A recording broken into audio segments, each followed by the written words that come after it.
He looks at you, his eyes scanning for the familiar signs of your surrender, the trembling lip, the frantic explanation, or the desperate plea for a warmth he never intended to give. But today, he finds only a reflection of his own emptiness, a cold and crystalline clarity where your anxiety used to burn. The air between you is no longer heavy with your fear, but silent with a power he cannot map, leaving him gasping in a vacuum of his own making. In this moment, the predator realizes that the leash has not just loosened, it has vanished, and the game he thought he was winning has just been reset by a player he no longer recognizes. In this video, we'll dive into the profound, protective, and transformative insights from dark psychology, drawing from lessons I cherished from my own ascent, from the shadows of people-pleasing into the light of absolute emotional sovereignty. Today, I will reveal the 7 shadow rules that will not only destroy his power instantly, but will serve as the blueprint for you to win back the control he never deserved to hold. I remember a time when my world was measured in the seconds between his texts. I remember the weight of the air in the room, thick with the scent of his cologne, and the bitter metallic taste of my own apprehension. The blue light of my smartphone was a source of terror, a digital leash that kept me tethered to his shifting moods like a leaf caught in a storm. My heart would race at the sound of a single notification, not with the flutter of love, but with the frantic, sickening need to solve a problem I hadn't even caused. I was a master of self-sacrifice, convinced that if I just poured enough of my soul into his cracks, he would finally feel whole and let me be at peace. But according to timeless dark wisdom, a predator is never satisfied by the pleas of the prey. They are only emboldened by them. To win, I had to stop being the victim and become the architect of a silence so absolute it would dismantle him from the inside out. The first shadow rule in this journey of reclamation is the rule of strategic stillness. In the depths of my recovery, I learned that a manipulator does not fear your anger. Anger is a reaction, and a reaction is a form of payment. Every time you scream, every time you defend your character, and every time you cry in front of him, you are handing him a trophy. You are telling him, you still have the keys to my emotional treasury.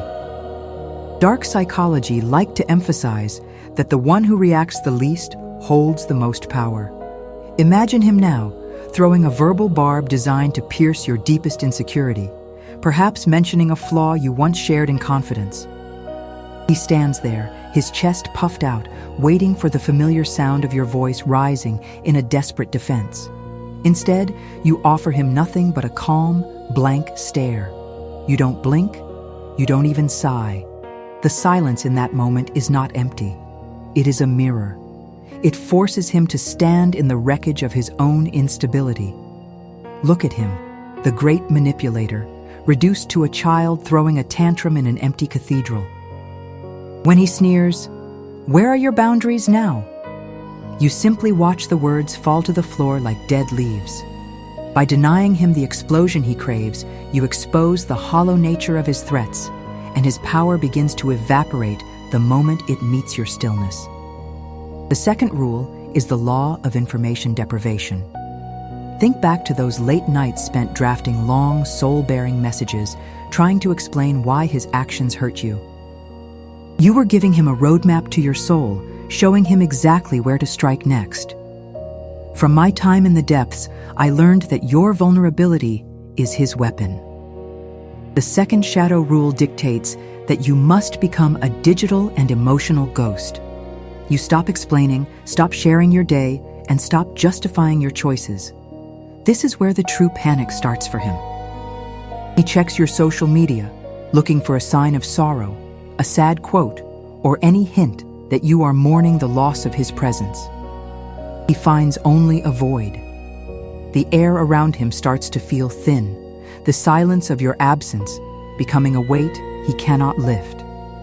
He is used to being the sun at the center of your universe, and now he is merely an inhabitant of a ghost town.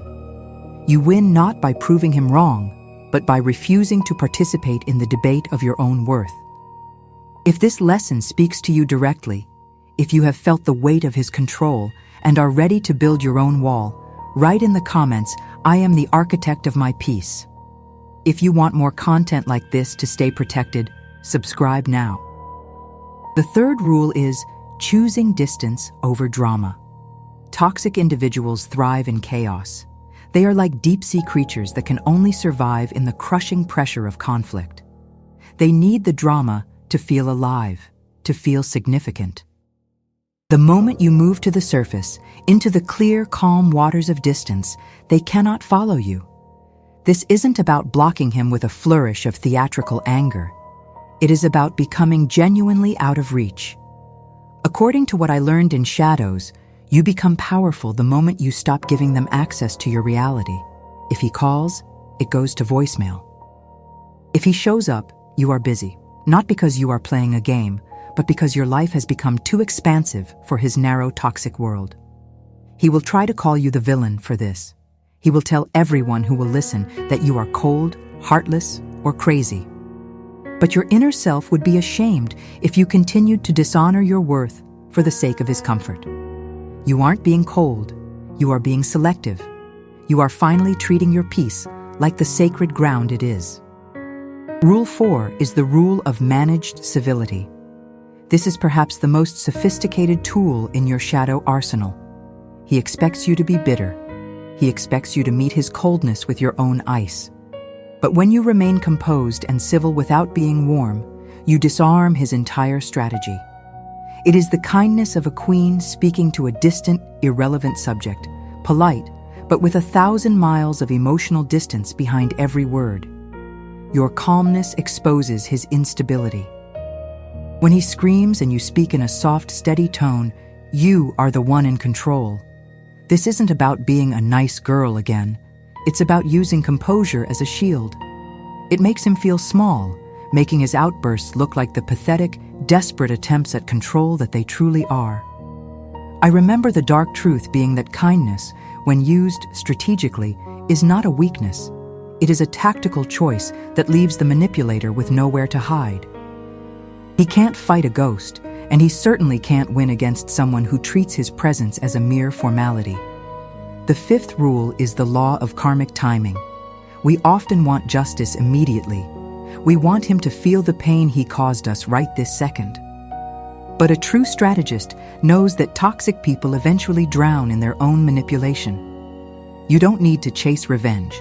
Revenge is just another way of staying connected to him, another thread keeping you in his web. Instead, you step back and trust the timing of life. While he is busy trying to find a new target or trying to bait you back into the ring, he is neglecting his own crumbling foundation. You simply watch in silence as the architecture of his lies falls apart. There is a profound satisfaction in seeing a manipulator realize that his tricks no longer work on the person who once fell for them all. It is the ultimate karmic retribution. He stays the same, trapped in his loop of toxicity and shallow games, while you ascend into a version of yourself he can no longer even recognize. Rule 6 is valuing peace more than people-pleasing. The cycle of the pleaser is a cycle of addiction. You were addicted to the hope of his approval, convinced that if you could just get him to say, "I'm sorry," or "I love you," the pain would vanish. The shadow rule demands that you break this habit by choosing your own peace over his acceptance. Control only works when you crave something from the controller. If you no longer care if he thinks you are a good person, if you no longer care if he calls you names, he has nothing to hold on to. Imagine the scene.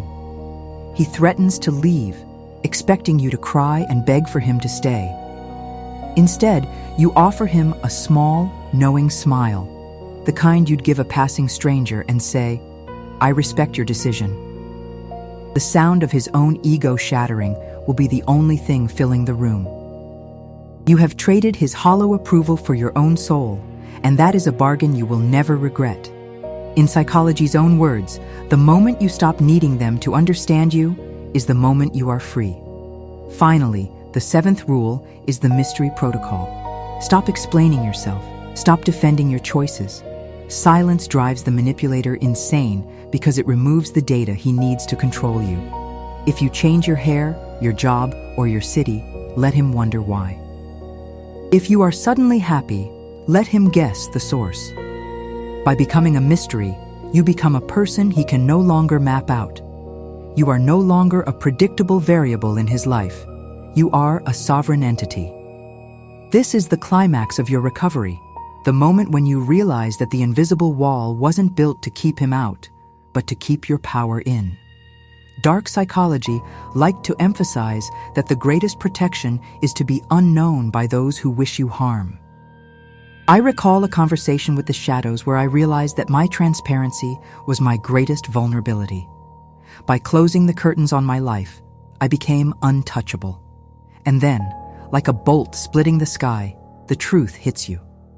The pain you felt wasn't a punishment for being too nice or too empathic. It was a school. The manipulation wasn't your fault, but your recovery is your responsibility. The criticism he threw at you wasn't about your flaws. It was a desperate attempt to keep you from realizing how much more powerful you are than him.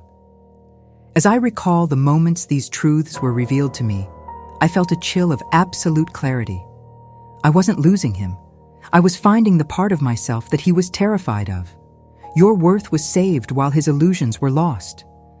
He is left in the dust of his own making, while you walk forward into a life where your boundaries are made of steel and your heart is protected by the wisdom of the shadows.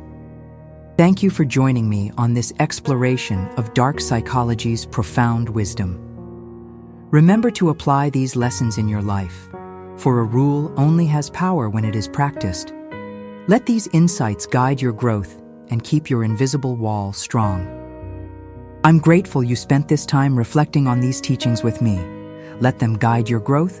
Hit subscribe to stay protected, and comment your favorite takeaway or the rule you will implement today.